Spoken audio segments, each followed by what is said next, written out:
Hey, out there, Akronites. Welcome once again to Around Akron with Blue Green. And yes, we have an amazing show ahead of us today. I'm going to head to downtown Akron to check out a new restaurant. Then it's over to Barberton to meet up with Nikki Bartell and check out her haunted gallery. And then we wrap up over in Kenmore with Chris Butler. Now, to kick this show off today, it's the downtown Akron to a new restaurant. Formerly the Soulful Vegan, now it's called Fray's Bar and Grill. Let's go see what the Fray's Bar and Grill is all about. My own journey, basically, years ago, I was just having really bad digestive issues, and that made me take a look at my diet, had to see a gastroenterologist, and I just began my own personal journey as far as removing certain items from my diet to see how it affected my body.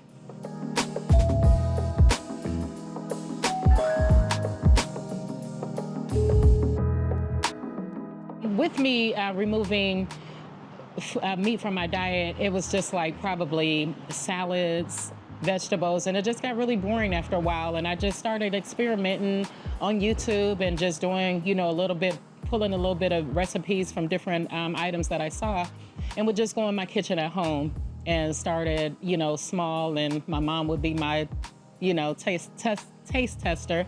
And some things I would just throw completely away, and then other things, they, were really good. And I just felt like if I liked it, it's probably more people who would like it. And I had a gym at the time, and I would take, food into the gym and allow the members to taste it. Everyone loved it, and it just kind of progressively grew.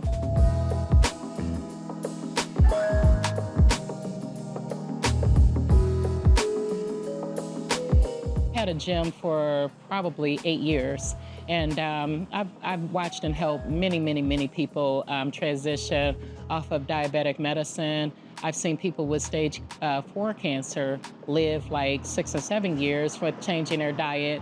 And as I stated before, even if you're not vegan, there's probably family members who may have chronic illnesses who need restaurants like this around. So supporting us on one end or another can, substantially help a family member or friend of yours who has illnesses and need these type of dishes in their lives in close vicinity.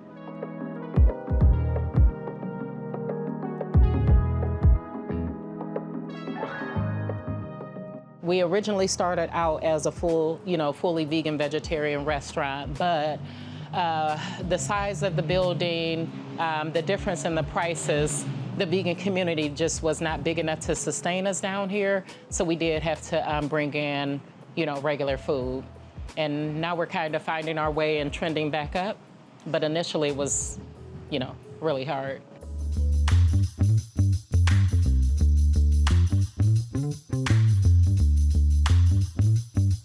We have a lot of blended tables. We have wives who are vegan, husbands who are not. Family members eat together, as well as we do cook our food separately, so there's no cross-contamination. I'm vegan. We have separate fryers, color-coded utensils and things like that, so that our staff will not, make those mistakes.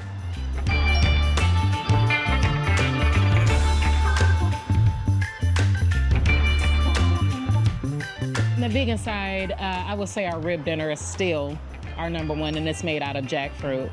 Yep, that's still our #1 seller.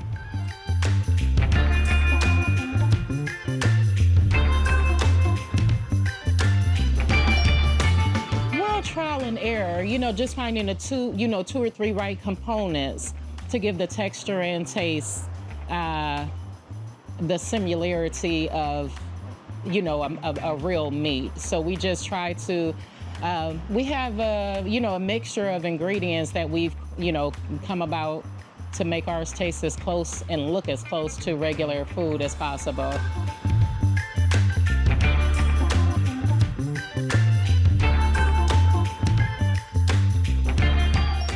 Do the research.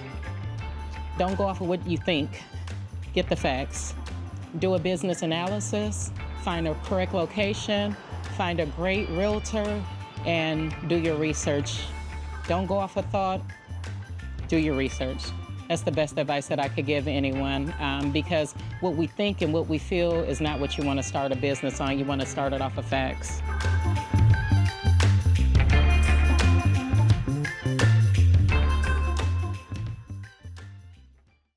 Next up, it's down to downtown Barber to meet up with Nikki Bartell to learn all about her amazing artwork.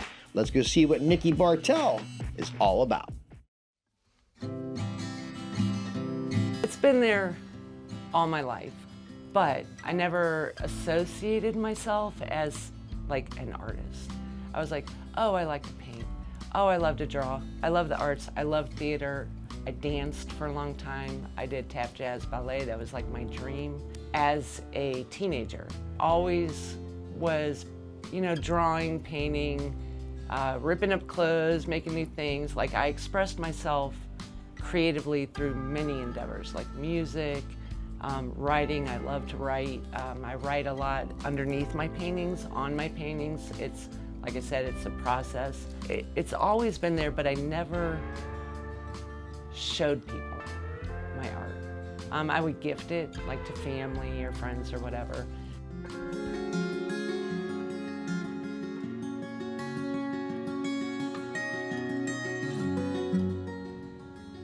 There was a time in my life where I felt like I just couldn't breathe. And I talk about this a lot because I was just stuck in life.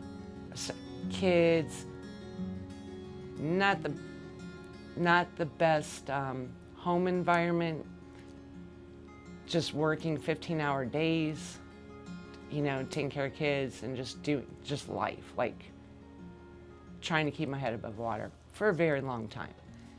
Disregarded my needs, disregarded just doing. And I hit a spot where I literally couldn't breathe. And I kind of got my Artist Way book back out, like blew the dust off of it kind of thing. And I'm like, I just had a need to paint. You know, all the old tapes, all the crap, you suck, you're not good enough, what are you even thinking, blah, blah, blah. All that stuff, like all these things we tell ourselves. And I was like, it doesn't matter. It's like, it was for me. I wasn't planning on showing anybody, I just needed to paint. So I forced myself actually, every day to just do something. I had a sketchbook, I had my watercolors, I just started painting, doodling. I called it Doodle all Night, and every night I would just do something. It started growing, and I did a first vending show, and I like literally had nothing. Like, I just had some jewelry I made, or some sketches, some paintings, few odds and ends, things like that. And people, it wasn't even so much, I don't know if it was so much, like they came, they saw the art, like they liked the vibe. They liked, I don't know, like things I would always hear, like so natural or earthy, or it makes me feel warm inside, things like that. And I was like, wow, you know, I didn't realize, but it was the conversations. And through those conversations, it ignited something in me. It was the connections I was missing in my life. I was so isolated and just so wrapped up in just the daily grind.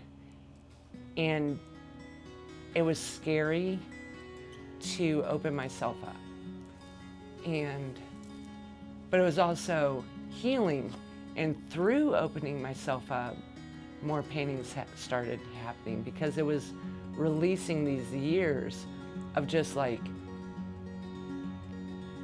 all the things, not always sadness or regret or remorse or, you know, but the joys of like hearing my kids laugh or listening to their music come down the stairwell. It would like invoke this feeling in me, and I would get these visuals and I would just have to paint. And that's like literally how I paint. So it just started, I just started doing more. People would see, they started recognizing my work. They're like, oh, that's a Nikki. And I was like really taken aback because I didn't feel important like that, you know? I didn't feel like, because we compare ourselves. And then I hit a place where I was like, I'm not painting for you. You know, some people will like it, some people won't. And that's okay, because my art may not speak to everybody, but it doesn't matter, because the ones that it does speak to are the ones that need it.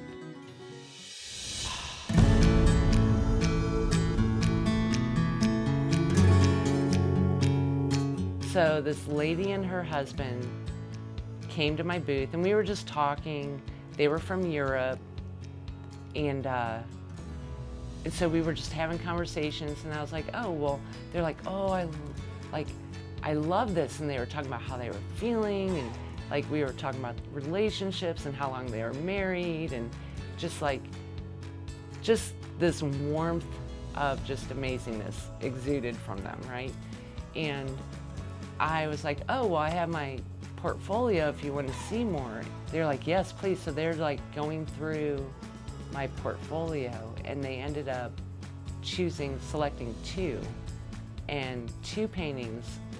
They were gifting them to, one was for their granddaughter's christening, and the other one was for their daughter's like wedding anniversary. So those sales, it's like, it's not like a, oh man, I sold. It's like, oh my gosh, I like just obtained another family member, you know, and it blows me away. It's so humbling to me, because when you always doubt yourself, like through all the trials and tribulations, that's like, and you crave connection, and that you can obtain connection through a passion of yours is priceless.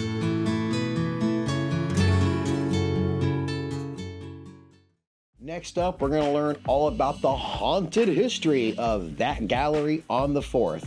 Let's go see what this haunted history is all about.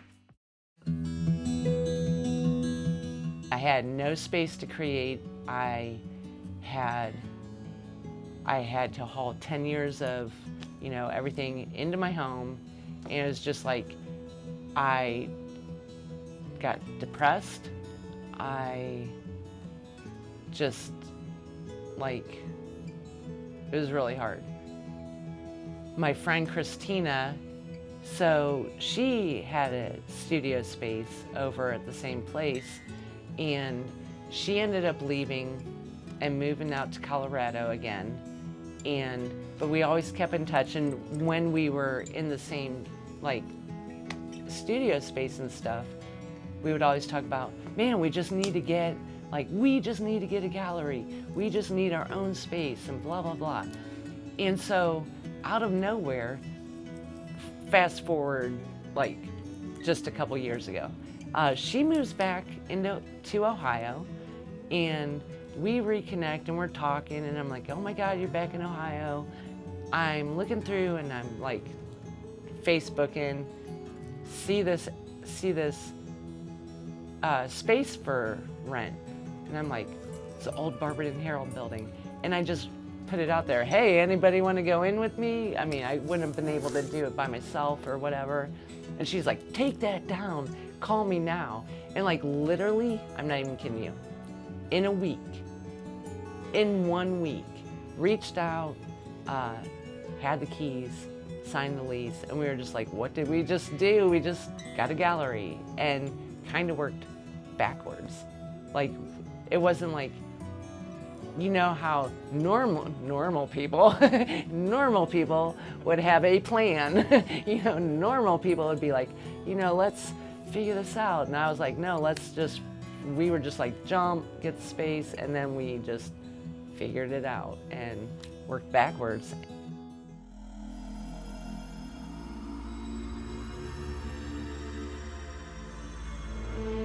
This building is over 100 years old. It was the old Barberton Herald building, still family owned, completely haunted. We do the haunted ghost tour, so Magic City Theater is having it again. The first one was last year, and we were part of the tour. And Finnefrock was a doctor upstairs, and so apparently Dr. Finnefrock still kind of resides here. So there was a psychic that came through and did the whole vibe thing. And so this was part of the haunted ghost walk of downtown Barberton that Magic Theater put on. So it will be happening again in October here. The building's so cool. There's tenants upstairs. Like I said, some of them have lived here for like 30 years. They're amazing people. You know, they come down, they support us. But yeah, the Barberton Herald. So if I remember correctly, so the print shop used to be in the basement, and then this was like offices and all that for the Barberton Herald. And after their 100th anniversary, they just shut down, like no more print. And it made me really sad. So there was like no more Barberton Herald, but they have like, I forget the one that kind of took over, but it's just more of a encompassing. It wasn't all just Barberton anymore. It's like surrounding, but yeah, this building's been around a long time, like a long time.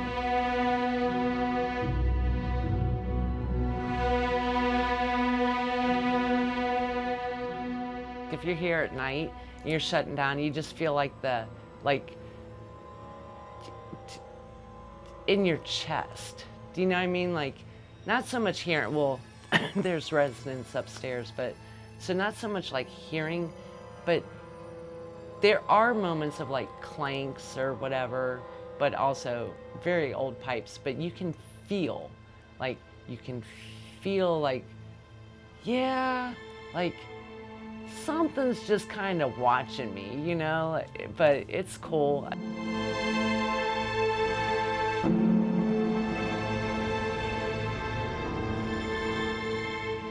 So the ghost tour, there was Dr. Finnefrock.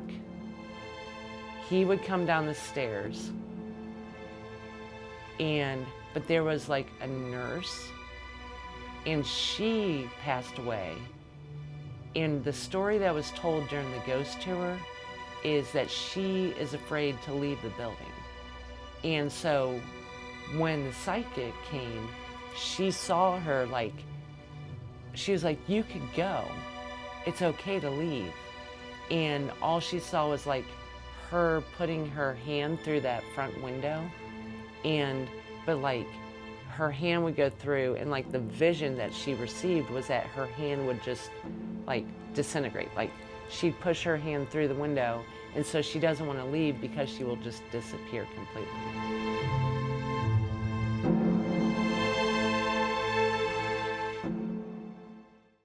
Now, to wrap this show up today, it's a legend in Akron. We're going to visit with Chris Butler in Kenmore.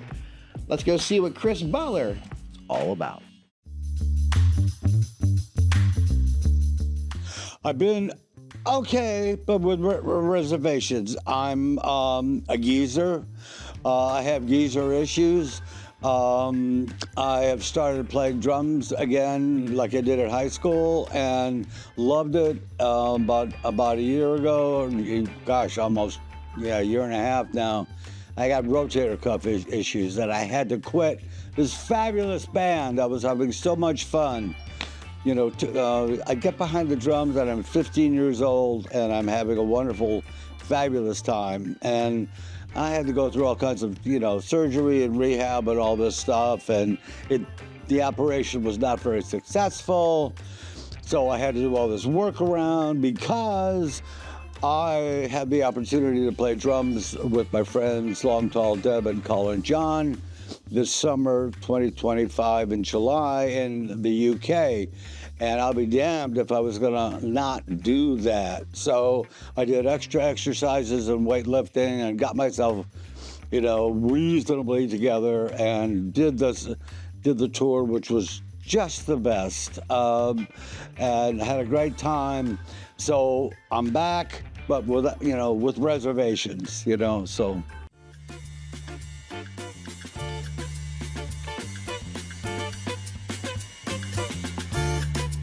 my last project, which is recording an album, co-producing with Long Tall Dub and Colin John, and they do contemporary blues. Several of the songs are in the spirit of, say, the Staple Singers. The tone was self-empowerment, change, being human, doing the right things in a contemporary blues context. The record is doing very well in the blues circuits that actually started to cross over, and it's kind of interesting because that's like a later life. I did not expect, this. I was kind of done with the music biz, not with music or playing, but with the biz. And this project, it is a really good record, but it seems to be resonating with people, not just that it's blues, but also the social consciousness aspect of some of the songs. The reviews are coming in from around the world, and they're picking up on that, including surprising places like Russia. There was a very positive review from Russia that was kind of a dissident review. They glommed onto one or two of the social consciousness songs, and you could tell even in Google Translate that the writer was sympathetic and was also thinking about his or her own situation under Putin, which is, treading a really fine line there, getting to be a real fine line here, right? So you may lose your job if you're critical of the current administration. You could do a lot worse if you're critical in Russia. So it was very interesting to read that review, and that someone picked up on that on that tone of some of the songs.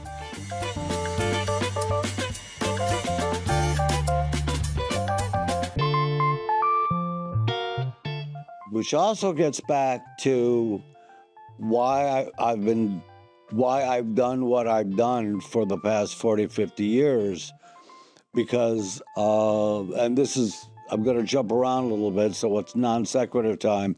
There's a new Devo movie out, and it tells their history and how they were inspired, wrong word, forced into acknowledging the truth of de-evolution by May 4th at Kent State. I was also there and also, very, very much affected by being shot at by my own country. And if you go into the arts after an experiment like that, in the back of your mind is you want to be subversive, because obviously you have a trauma and anger about that, and if you're doing something in the arts that is going to add to the subversive tone of anything that it will not just add to it, the tone will be subversive. And they are a prime example of it. And I think my stuff, in a more subtle way, was also subversive. Let's take The Waitresses. I was a man writing songs for a woman from a woman's point of view, and I was trying to incorporate what I knew and what I was learning about second wave, third wave feminism. And now people were like, oh, how could you do that? Oh, and it's like, what? That's what's going on in my environment.